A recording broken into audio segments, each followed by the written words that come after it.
কুরবানির মাংস রান্না করব। মাংসটাকে আমি ধুয়ে নিচ্ছি, আমি প্রেসার কুকারে চড়িয়ে দেব।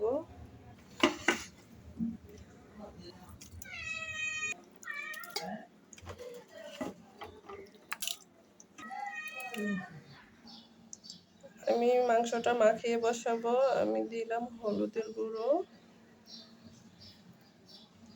মরিচের গুঁড়ো,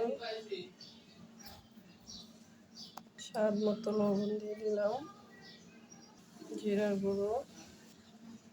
এটা হলো আমার হাতে বানানো গরম মশলা। এখানে সব রকমের মশলা আছে। এই মশলার মশলার ভিডিওটা আমি ইউটিউবে এবং ফেসবুকে দিয়ে দিয়েছি। দিয়ে দেব পরিমাণ মতো সয়াবিন তেল এবং পেঁয়াজ। আদা রসুন বাটা দিয়ে দিলাম, 3 টেবিল চামচ হবে পরিমাণে। আমি এখন সবগুলোকে একসঙ্গে মাংসের সঙ্গে মিশিয়ে নেব।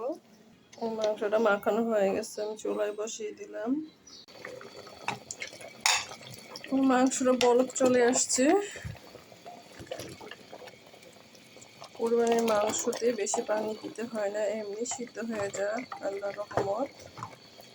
আলহামদুলিল্লাহ।